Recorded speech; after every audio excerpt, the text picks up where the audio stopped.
Welcome to Simmery P. This is my final video for 2020 and I'm going to do a special Italian-inspired flourless lemon cake with almond. So it's called torta limone con mandorle.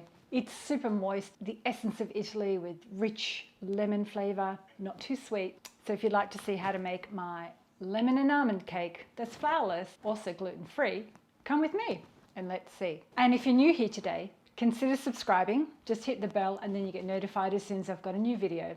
And I'd like to do a big shout out to all my viewers, all my subscribers, everyone that's written a comment.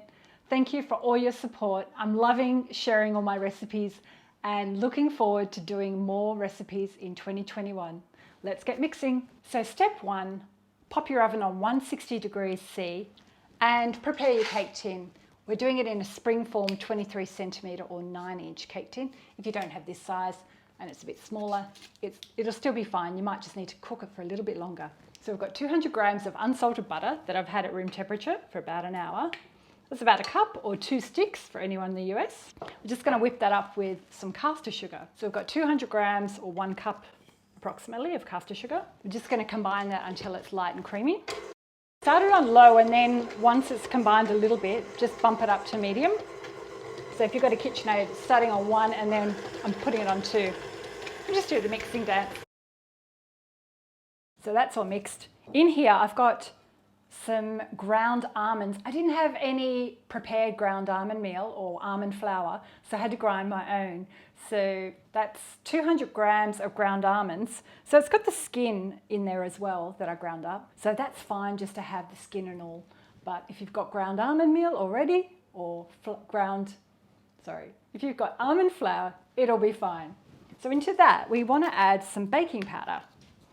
So just 1 teaspoon plus half a teaspoon. And this cake has got a little bit of polenta, but if you don't have polenta in your cupboard and you've got more almonds, just leave the polenta out and do more almonds. And I'll write that note in the description below, or you can jump over to simmeryp.com where the full recipe is. So it's 100 grams of polenta. Cornmeal, that's about 2/3 of a cup. So I'm just going to whisk those together before I pop them in there. So this is mainly to get the baking powder combined with the almonds and the polenta. I love the texture of polenta. It just adds a little bit more kind of greeny feel, if that's what you could call it. So into here, we'll just lift that up. We're going to add about 1/3 of that. And we've got 3 whole eggs that I've already cracked. So I'm going to add just 1 at a time. I'll mix that a little bit. You kind of mix it until you can't see the egg yolk. Then we'll add another 1/3 of the almond mix. Another egg. And just before we start again, just want to scrape as you go. So it's about 30 seconds for each mix. And then we'll grab the balance of that. And the last egg. So just before we start mixing, I'm going to add the zest. I've pre-zested 2 lemons. So we're adding the zest of 2 lemons.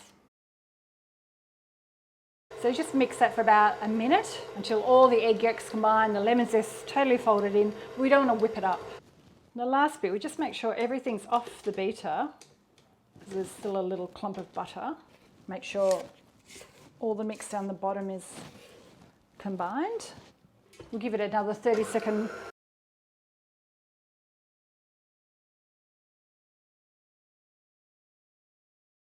Give it a few taps to make sure there's no air bubbles. Now we need to bake this in our preheated oven for 35 to 40 minutes until it's golden. And then just before we take it out, we're going to check it if it's cooked in the middle with a piece of spaghetti. That's what the Italian ladies do. So let's pop this in. So let's slide this out of the way and I'll show you the next step. So the next step is we pour a syrup on the cake when it comes out of the oven. Now, the original Italian recipe, I've halved the quantity of lemon juice and sugar because I thought it was too sweet because I like things not so sweet. So we're going to put there's 100 grams, there's 1 cup of icing sugar, which is roughly, no, we've got 100 grams of icing sugar in here, and I've just whisked it instead of sifting it just to get out any lumps. And all we do is we just pour the juice of 1 lemon into that. But if you wanted to double it, feel free. But I think this is enough. So we just mix that together to form our syrup. And we need to pour this over the cake. Excuse me. It's got a tickle in my throat. As I was saying before, I had to stop to clear my throat because I had something in it. So I'm just mixing that till all the sugar's dissolved. And we just set that aside. So ready and waiting is my cooling rack, and I've got my stick of spaghetti to check when the cake comes out of the oven. And then I'll show you how to pour that on. And then we've got a little extra fancy thing to serve it. My timer went off. Got my spaghetti. I'm just checking it's cooked on the inside. And it's coming out clean. So I'm just going to poke lots of little holes around. If you don't have spaghetti, if you don't have a stick of spaghetti, you can use a skewer. And while it's still warm, I'm just going to pour this syrup. Just give it one last stir just to make sure that the icing sugar has all dissolved. See, it's still a generous amount, even though I've halved the original Italian recipe. Now it's going to pool in the middle. So what I usually do is I grab my mitts back because it's still hot, and I just swivel it around. Or if you've got a pastry brush, you can use a pastry brush to just make sure it's soaked right through. Now we just need to let that completely cool, and then I'll show you the next step. So the cake's completely cool. I've taken the outer ring off. Now we're just going to dust it with a veil of icing sugar, as the Italians call it. We're going to cut it so you can see what it looks like on the inside. It's got kind of like a crispy outside edge, and it's quite moist in the middle.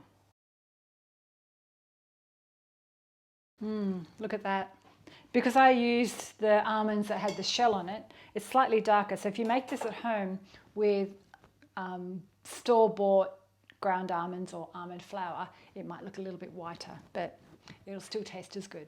So let's do a taste test. Check out my lemon and almond cake. I'm going to do a little taste test. Still warm. Because I ground the almonds myself, you've got slightly, it's a little bit coarser and a little bit nuttier, but I still love it. And the polenta gives it a really nice texture. I hope you've liked my video today. Happy New Year. Share this with a friend. Check a few other links up above, and I'll see you next year. Bye. Thanks for watching.